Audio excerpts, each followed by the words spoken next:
آہیں بھریں گے کہ پتر گل نہیں سندا، بیٹی منہ کو آتی ہے. یہ اس لیے کہ نہ ماں نے اسے بیٹی بننا سکھایا، نہ باپ نے اسے بیٹا بننا سکھایا.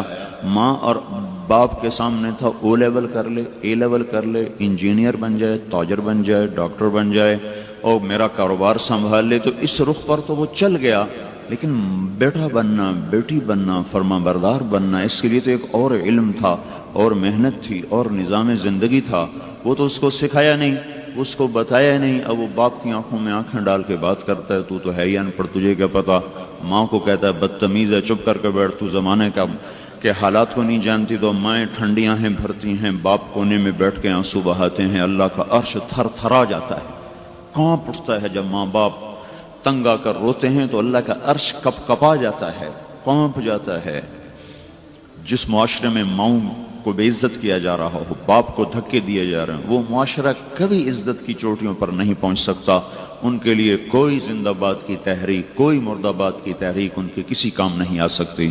کہ صرف اور صرف ان کو اللہ اس کے رسول کا تعلق ہے، اور وہ محنت ہے جو ان کو وہاں سے نکال کر کسی رخ تک پہنچاتی ہے.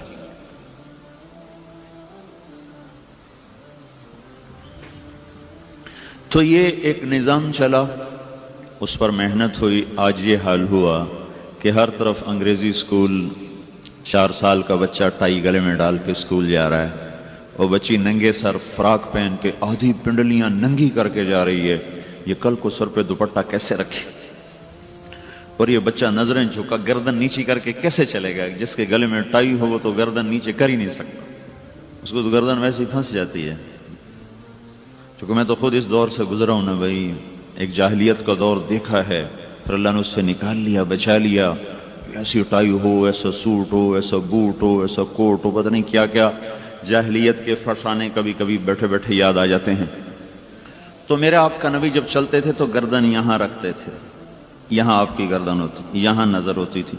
جس کے گلے میں ٹائی ہو اس کی گردن یہاں نہیں ہو سکتی، اس سے یہاں رکھنی پڑتی ہے. اسے یہاں اس کے گل میں پٹا ہے غلامی کا، تو اس کو سر اونچا رکھ کے چلنا پڑتا ہے. تو 4 سال کا بچہ وہ گلے میں ٹائی لٹکا کے جا رہا ہے، یہ کل کو اللہ کے رسول کی عظمت کا نقش اپنے سینے پہ کیسے بٹھائے گا؟ یہ لا الہ الا اللہ کا مفہوم کیسے سمجھے گا؟ ہم نے تو اسے پہلے دن سے پیسے کی غلامی سکھائی، دولت کے پیچھے دوڑنا سکھایا، مال کی چمک سے متاثر کیا، پیسے کی کھنک کو حسین نغمہ اسے بتایا. تو انہی میں گم ہو کے چلتے چلتے چلتے زندگی کی شام ہو گئی. پھر ایسے ہی بیکار زندگی گزار کے مر گیا. 50-60 سال کے بعد اولادیں جوان ہوتی ہیں، آنکھوں میں آنکھیں ڈال کے بات کرتی ہیں، باپ کو جھٹکتی ہیں، ماں کو دھکے دیتی ہیں.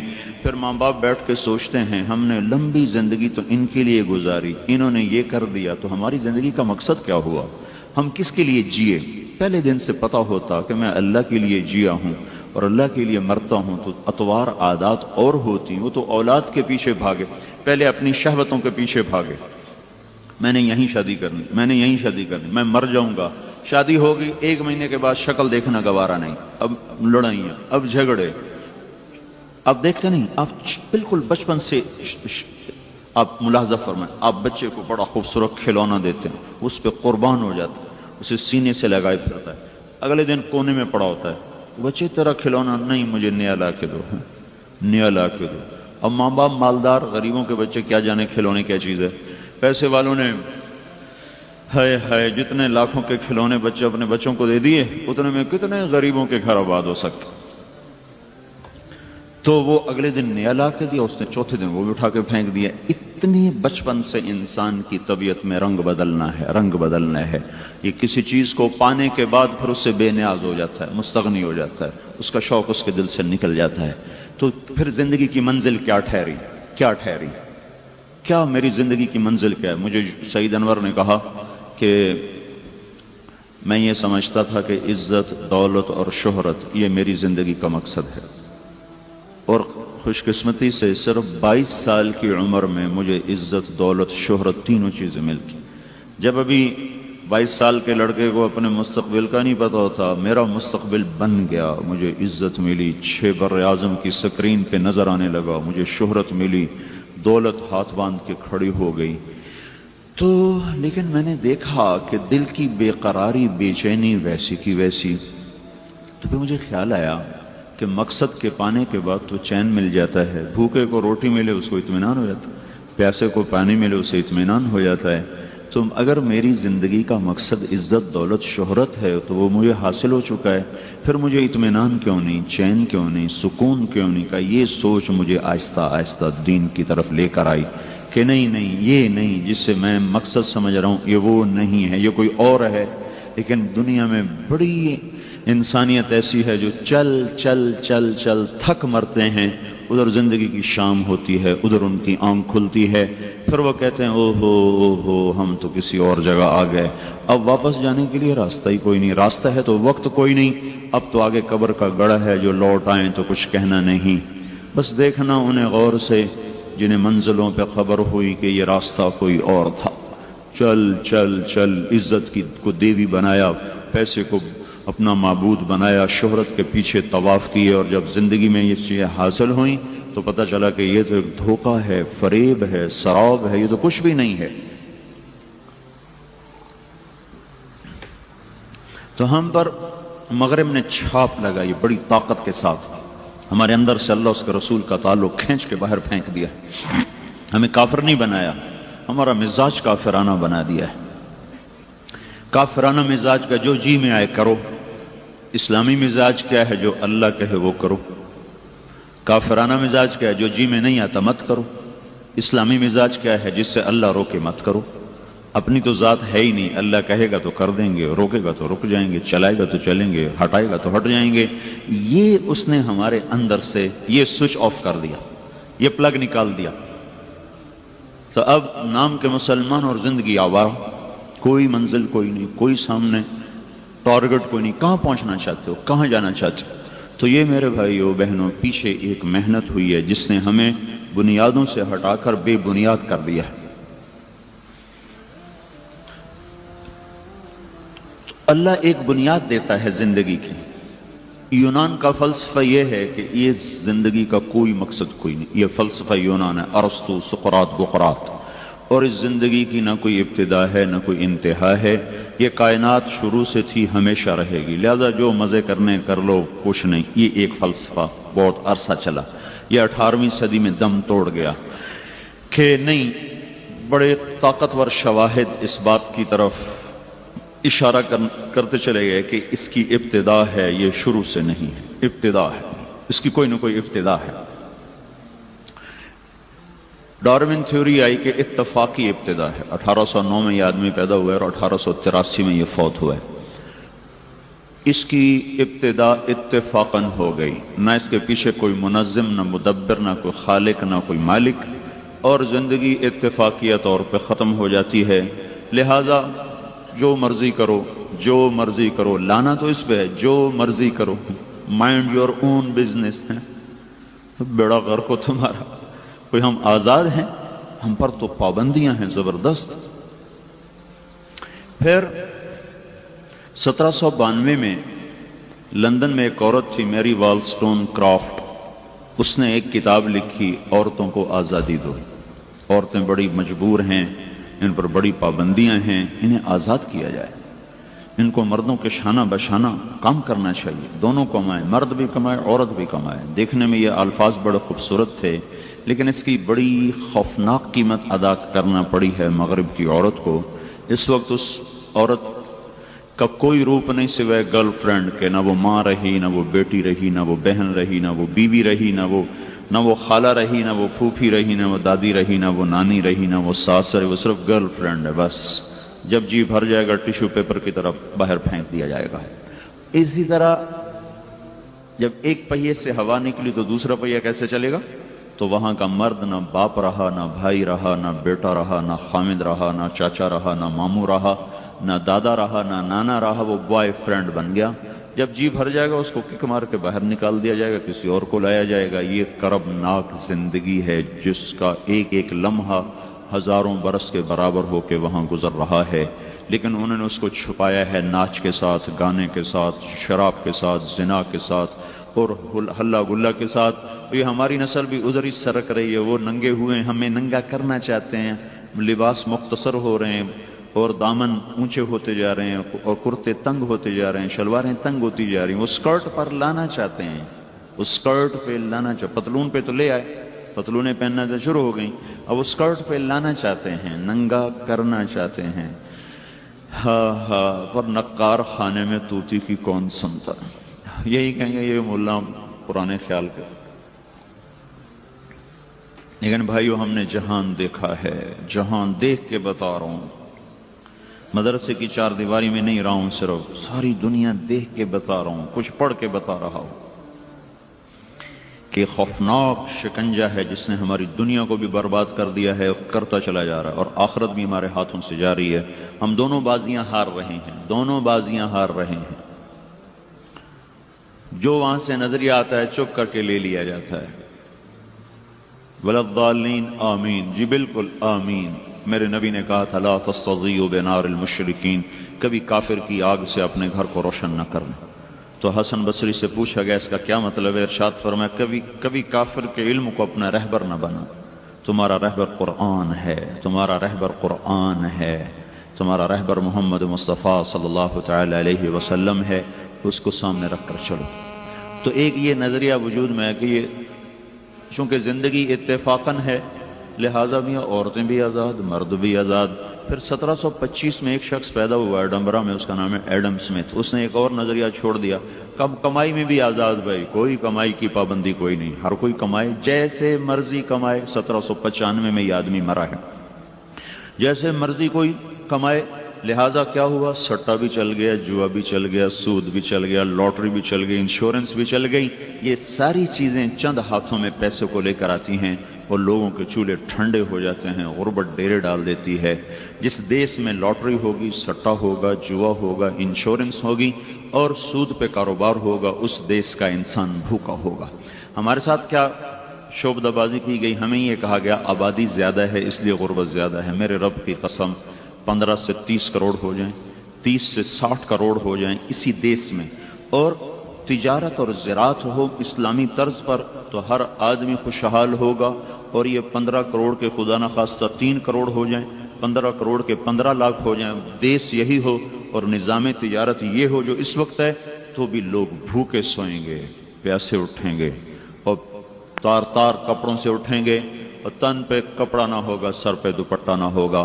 سودی نظام کا لازمی نتیجہ ہے پیسہ چند ہاتھوں میں آ کے سمٹ جاتا ہے اور باقی انسانیت غریب اور غربت کے اندھیروں میں چلی جاتی ہے۔ تو یہ ایک نظریہ اور چلا کہ کمائی میں آزاد ہو گئی، کمائی میں آزاد ہو۔ یہ سب شعبدے بازیاں تھیں بازار کو کنٹرول کرنے کے لیے اور پیسے کو چند ہاتھوں میں پہنچانے کے لیے۔ سودی نظام بنائے گئے، خود بخود چیزیں مہنگی ہوتی چلی گئی۔ سٹا کھیلا گیا، خود بخود چیزیں مہنگی ہوتی چلے گی۔ جوا کھیلا گیا تو تن آسانی پر لا کر اور چوری بازاری کا دروازہ کھول دیا گیا۔ انشورنس کی گئی تو بھی غریبوں کا پیسہ چند مالداروں کے حصے میں آتا ہے، انہیں نہ کسی غریب کے پاس گاڑی، نہ کسی کے پاس کمپنی، نہ کسی کے پاس فیکٹری جو جلی گئی اور پیسہ پھر اسی کو جائے گا۔ یہ سب شعبدے بازیاں تھیں اور ہم چونکہ اندھے غلام تھے لہذا ہم آمین آمین آمین کہتے گئے، آمین، پرکھا نہیں، دیکھا نہیں، سوچا نہیں۔ تو ہمیں یوں کہا گیا کہ آبادی بڑھ گئی ہے اس لیے بھائی آبادی کنٹرول کرو، روٹی پوری نہیں ہو رہی، روٹی ہونی پوری ہو رہی، آبادی زیادہ ہے۔ میرے بھائیو، اللہ کے خزانوں کی حد کوئی نہیں ہے، اللہ کی نعمتوں کی حد کوئی نہیں، اللہ کی دینے کی حد کوئی نہیں ہے۔ ساری دنیا کو دیتا چلا جائے تو اس کے خزانوں میں ایک رتی کے برابر کمی نہیں آتی۔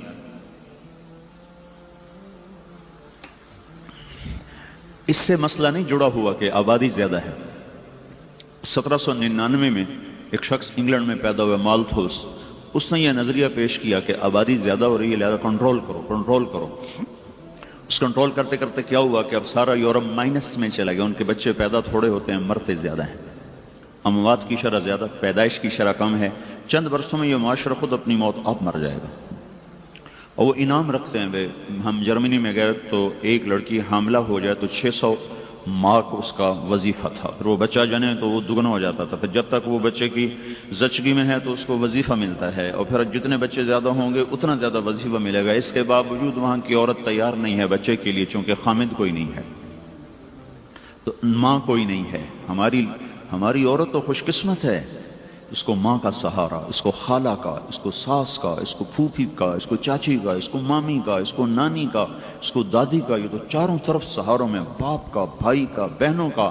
وہاں تو تن تنہا لڑکی ہے. حامد اس کے پاس ہے کوئی نہیں. 1998 میں اسی لندن میں اسی انگلینڈ کا سروے ہوا جس میں یہ ہوا تھا کہ آزادی آزادی آزادی.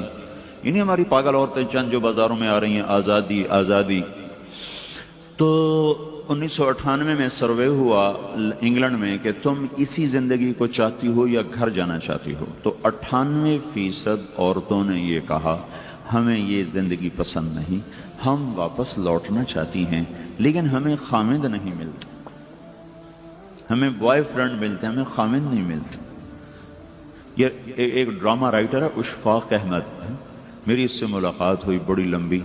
اسے کہنے لگا میں تبلیغ کے کام کا قائل ہوا ہوں انگلینڈ میں جا کہ میں ایڈمبرا میں ایک پارک میں بیٹھا تھا، میری بیوی بھی ساتھ تھی. تو ایک جماعت آئی، اس نے آ کر مغرب کی اذان دی اور نماز شروع کر دی.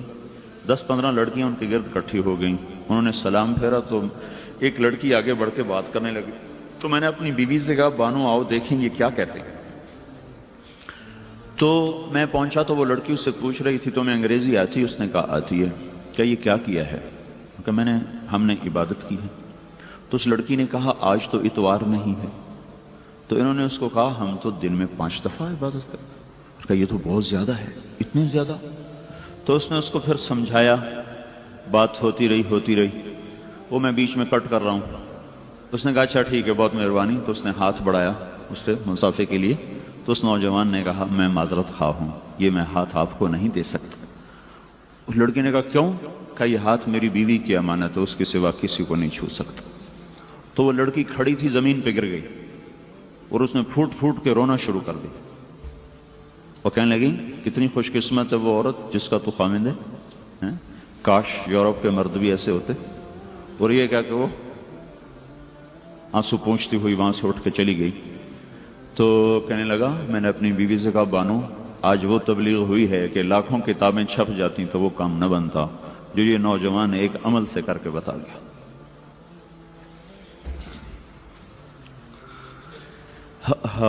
ہم خود تراشتے ہیں منازل کے سنگ میل، ہم وہ نہیں ہیں جن کو زمانہ بنا گیا، پر ہم خود ہی سو گئے. بھائی کیا کریں؟ جو یورپ کی کالی رات سے پیغام آیا اسی کو ہم نے مشرق کی صبح سمجھ کے قبول کر لیا. مغرب میں تو سورج بھی جا کر ڈوب جاتا ہے اور اعلان کرتا ہے مغرب میں نہ آنا، یہاں اندھیروں کے سوا کچھ نہیں ملتا. روشنیاں چاہتے ہو تو مشرق کی طرف لوٹو جہاں سے سورج نکلتا ہے. روشنیوں نے کبھی مغرب کو جگہ نہیں دی، روشنیوں نے ہمیشہ مشرق کے دامن میں پناہ لی ہے. اندھیرے ہیں مغرب کا مقدر، جو نسل ادھر جائے گی ہلاک و برباد ہو کے رہ جائے گی. تو یہ ایک میں نے آپ کو تھوڑا سا خاکہ بتایا ہے کہ ہم کس طرح ٹریک سے کیسے اتارے گئے، پٹڑی سے کیسے اتر گئے.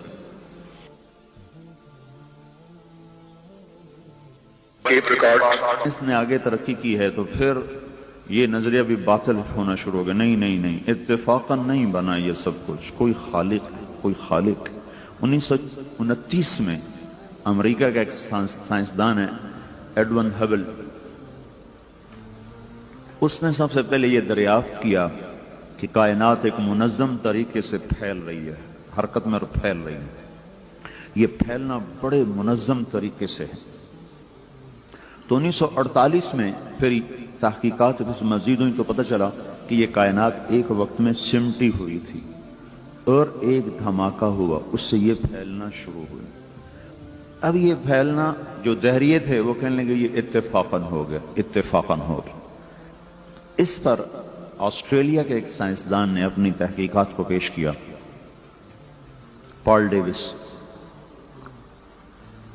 اس نے کہا یہ دھماکہ اتنا عقل مند تھا کہ اس نے چیزوں کو ایک سلیقے سے پھیلا دیا. یہاں دھماکہ ہو اور بعد میں جا کے میں کہوں کہ وہ اکبر صاحب کے گھر میں دھماکہ ہوا، سارے مرد آرام سے اڑتے ہوئے اپنے گھروں میں جا کے بیٹھ گئے. کوئی اس کو مان سکتا ہے، تسلیم کر سکتا ہے؟ دیوانے کا خواب ہے. دیوانے اینٹوں میں دھماکہ ہوا، ساری اینٹیں اڑ کے اوپر نیچے سٹ ہو کر مکان کی شکل میں تبدیل ہو گئیں. کوئی اس کو تسلیم کرنے کے لیے تیار ہے؟ کہیں پاگلوں والی بات ہے. تو اس نے اس تحقیق کو پیش کیا کہ جس وقت یہ دھماکہ ہوا تھا تو اس سے 2 طاقتیں پیدا ہوئیں، ایک کشش کی، ایک سرعت کی، رفتار کی. رفتار اگر تیز ہو جاتی تو کائنات گم ہو جاتی، کشش اگر بڑھ جاتی تو کائنات سمٹ کے فنا ہو جاتی۔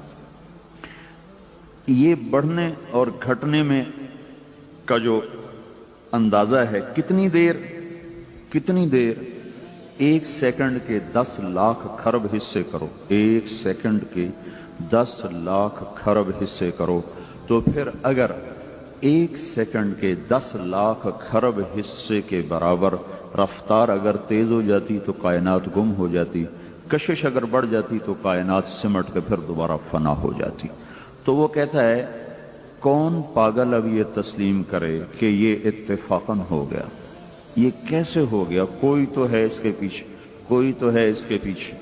کوئی دماغ ہے، کوئی طاقت ہے، کوئی مدبر ہے، کوئی منظم ہے، کوئی منتظر ہے، کوئی منتظم ہے، کوئی ہے۔ کون ہے یہاں کر وہ چپ بیٹھے ہیں؟ کون ہے؟ جن کو پتہ ہے وہ کمائی کے چکر میں ہیں، ایسے گھر بنانے کے چکر میں ہیں اور دنیا کی دوڑ کے چکر میں، اور جن کو پتہ کوئی نہیں وہ ٹکرے مارتے پھر رہے ہیں۔ امریکہ میں پیدل جماعت تھی تو 6 مسلمان، 4 لڑکیاں 2 لڑکے مسلمان، تو ایک لڑکے کا نام ابراہیم رکھا۔ اس کو جب کلمہ پڑھایا نا تو اس نے کہا ہاں، ایسے دل پہ ہاتھ رکھ کر دونوں کہا ہاں۔ تو ڈاکٹر اختر ہمارے ساتھی ہیں، انہوں نے کہا وہی کلمہ پڑھا رہے تھے، کیا ہوا؟ کہنے لگا یہ جگہ خالی تھی جب سے ہوش سنبھالا ہے، یہ جو تم نے کلمہ پڑھا ہے تو یہ بھر گئی، تو میری خوشی سے ہوا نکل گئی۔ اس جگہ کو نہ شراب بھر سکی، نہ میوزک بھر سکا، نہ پیسہ بھر سکا، نہ صورت بھر سکی، نہ عورت بھر سکی، نہ وادیاں بھر سکی، نہ سیر، نہ تفریح، نہ کوہسار، نہ دامن، نہ مرغزار۔ دنیا کی کوئی چیز اللہ کی قسم اس دل میں نہیں داخل ہو سکتی، یہاں اللہ کا پہرا ہے، یہاں صرف اللہ داخل ہوگا بس۔ جیسے میدے میں روٹی ڈالو گے تو بھوک دور ہوگی، پتھر ڈالو گے تو اور اپنے اوپر عذاب لاؤ گے، ہیرے جواہر پیٹ میں ڈالو گے تو موت کو دعوت دو گے، سوکھی روٹی بھی ڈالو گے تو میدا کہے گا ٹھیک ہے ٹھیک ہے ٹھیک ہے۔ اس دل کو میرے رب کی قسم نہ سونے کا پتہ، نہ چاندی کا پتہ، نہ اسے صورت کا پتہ، نہ مورت کا پتہ، نہ گھروں کا پتہ، نہ گاڑیوں کا پتہ، نہ بلڈنگز کا پتہ، نہ فیشن کا پتہ۔ اس دل کو صرف اللہ کا پتہ ہے۔ جب تک اسے اللہ نہیں دو گے یہ تڑپتا رہے گا، یہ ماہی بے آب کی طرح، مرغ بسمل کی طرح یہ بے قرار ہوگا۔ تم جتنا دنیا میں زیادہ بھاگو گے یہ اتنا زیادہ فریادیں کرے گا۔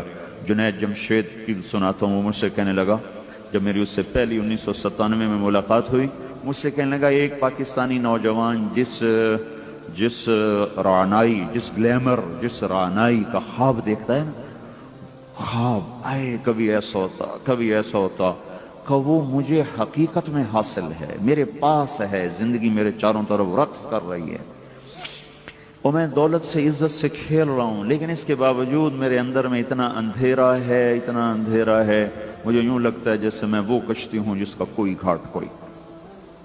یہ کیوں ہے؟ یہ اس نے مجھ سے کہا یہ کیوں ہے؟ یہ تو نہیں ہونا چاہیے، یہ کیوں ہے؟ تو میں نے اس کو یہی کہا یہاں صرف اللہ آ سکتا ہے، یہاں اللہ کو لاؤ گے تو زندگی آباد ہوگی، اگر اللہ کو نہیں بساؤ گے تو کچھ بھی نہ پا سکو گے۔ تو اللہ تعالیٰ نے ہم پر فضل فرمایا، ہمیں شروع سے ایک بنیاد دی کہ تم کہاں دھکے کھاتے پھر رہو، آؤ ہم سے پوچھو، ان ربکم اللہ، تمہارا رب اللہ ہے۔ زمین کس نے بچھائی؟ دنیا سر پکڑ کے بیٹھی، کہ ہم سے پوچھ لو۔ اللہ کہہ رہا ہے اللہ هو الذی جعل لکم الارض ذلولا، وہی رب ہے جس نے تمہارے لیے زمین کو بچھا کے دیا، والارض بعد ذلک دحاها، وہی رب ہے جس نے زمین کو بچھونا بنایا۔ الم نجعل الارض مہادا، پھر دعویٰ ہے کوئی میرے سوا زمین بچھا کے دکھا دے؟ پھر ایک اور انداز سے والارض فرشناها، ہم نے بچھائی، فنعم الماہدون، ہے کوئی میری طرح اس طرح بچھا کے دکھا دے؟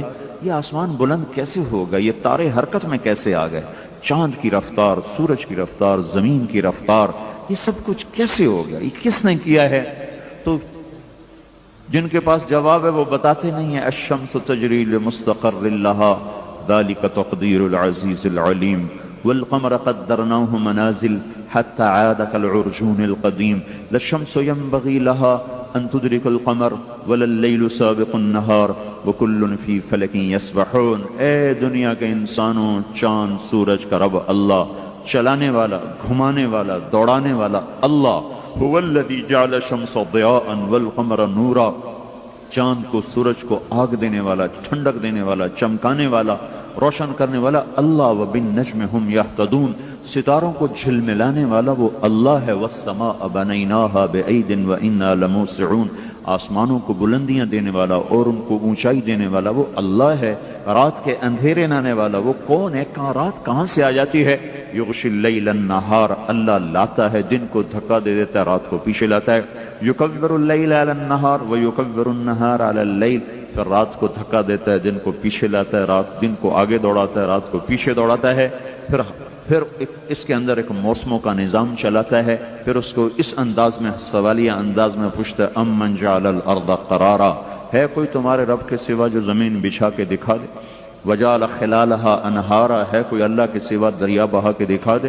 وجعل لہا رواسی، ہے کوئی اللہ کے سوا پہاڑ بنا کے دکھا دے؟ وجعل بین البحرین حاجزا، ہے کوئی اللہ کے سوا کڑوے اور میٹھے پانی کو جدا کر کے دکھا دے؟ امن خلق السماوات والارض، ہے کوئی اللہ کے سوا زمین آسمان بنا کے دکھا دے؟ وانزل لکم من السماء ماء، ہے کوئی اللہ کے سوا آسمان سے پانی برسا کے دکھا دے؟ فانبتنا به حدائق ذات بہجہ، ہے کوئی اللہ کے سوا جو پھل پھول اور غلے پیدا کر کے دکھا دے؟ ایک سیکنڈ میں 1,60,00,000 ٹن پانی بخارات بن کر ہوا میں اڑ جاتا ہے، ایک سال میں 513 کھرب ٹن پانی بخارات بن کر فضاؤں میں اڑتا ہے، اسے کہیں بارش بنا کے برساتا ہے، کہیں برف بنا کے گراتا ہے، کہیں اولے بنا کے گراتا ہے، پانی کو اٹھاتا ہے، فضا میں بکھیرتا ہے، چھت بناتا ہے، اس کو دنیا کو نمی عطا فرماتا ہے، سمندروں کو میٹھائی کر دے، ختم نہ کرے، میٹھائی کر دے تو زندگی برباد ہو کے رہ جائے گی، زندگی فنا کے گھاٹ اتر جائے گی۔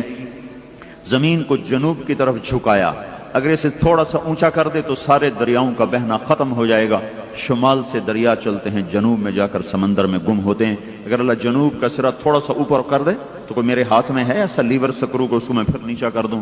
اللہ تھوڑا سا جنوبی سرا اوپر اٹھا دے تو دریا تھم جائیں، ہمارا راوی ستلج بیاس تو پہلے ہی سو گیا، پھر سندھ بھی سو جائے، پھر جہلم بھی سو جائے، اور پھر دجلہ بھی سو جائے، اور فرات بھی سو جائے، اور جہون بھی سو جائے، اور سیہون بھی سو جائے، پھر دریائے نیل بھی سو جائے، اور دنیا پھر اپنی موت آپ مر جائے۔ تھوڑا سا جھکا کر زمین کو تمہارے لیے زندگی کا سامان پیدا کر دیا۔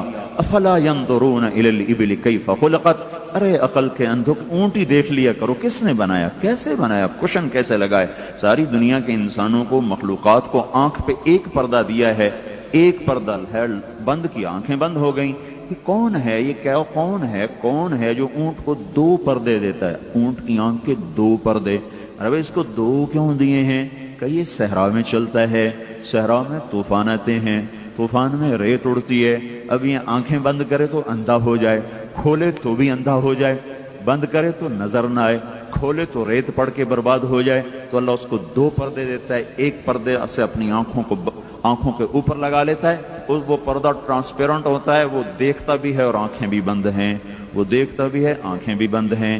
تو یہ کون ہے؟ افلا ينظرون الى الابل كيف خلقت، ارے فیصلہ آباد والو با تو پیسہ روکڑ ملاؤ، وہ کبھی کوئی اللہ نال بھی مل کے دیکھ لیا کرو، روکڑ ہی ملائی جاندے، کبھی اللہ سے بھی مل کے دیکھ لیا کرو، کبھی آخرت اور جنت کے سودے بھی کر لیا کرو۔ افلا ينظرون الى الابل كيف خلقت، دیکھتے نہیں ہو اس اونٹ کو کس نے بنایا، کیسے بنا؟ وَإِلَى السَّمَاءِ كَيْفَ رُفِعَتْ، بلند و بالا آسمان کیسے تمہارے اوپر اس کی چھت کو تان دیا گیا۔ وہ پہلے چھتوں پہ سوتے تھے، تاروں بھری رات دیکھتے تھے، بے ساختہ پکار اٹھتے تھے ربنا ما خلقت هذا باطلا۔ ابھی بھی ہم گلگت میں گئے تو فطرت کا آسمان، فطرت کی رات نے ایئر کنڈیشن نہ، وہاں یہ کمرے، کھلی فضا، کھلی ہوا، آسمان پہ نظر پڑتی، بے ساختہ منہ سے نکلتا لا الہ الا اللہ۔ کوئی ہے جس نے تاروں کو جگمگا دیا، آسمان کو اٹھا دیا، پہاڑوں کو گاڑ دیا، دریاؤں کو بہا دیا، ہواؤں کو چلا دیا، پرندوں کو اڑا دیا، مچھلیوں کو تیرا دیا، پھولوں کو مہکا دیا۔ پیچھے ہے کوئی کاریگر، ہے کوئی صانع ہے، کوئی خالق ہے، ایک ایک چیز اللہ کے وجود پر گواہ ہے، دلالت کر رہی۔ کل یشہد بجلالی ویقر بکمالی، او میرا بندہ، میری بندی، ہر چیز میرے وجود کا اقرار کر رہی، میری ہستی کا اقرار کر رہی۔ تو ہی اندھا ہے جس کو کچھ نہیں دکھائی دیتا سوائے اپنی ضرورتوں اور شہوتوں کے، جسے کچھ نہیں سنائی دیتا سوائے اپنی ضرورتوں اور حاجتوں کے۔ کبھی تو تھوڑا سا ادھر اور بھی غم ہے ہم زمانے میں محبت کے سوا، راحتیں اور بھی ہیں وصل کی راحت کے سوا۔ پیسہ پیسہ پیسہ، گھر، کمائیاں، گاڑیاں بدلو، زیور بدلو، کپڑے بدلو، پھر مر کے کمایا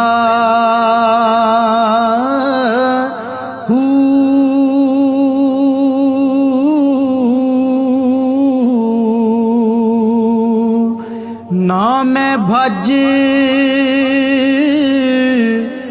مسیتی وڑیا، نہ تسبیح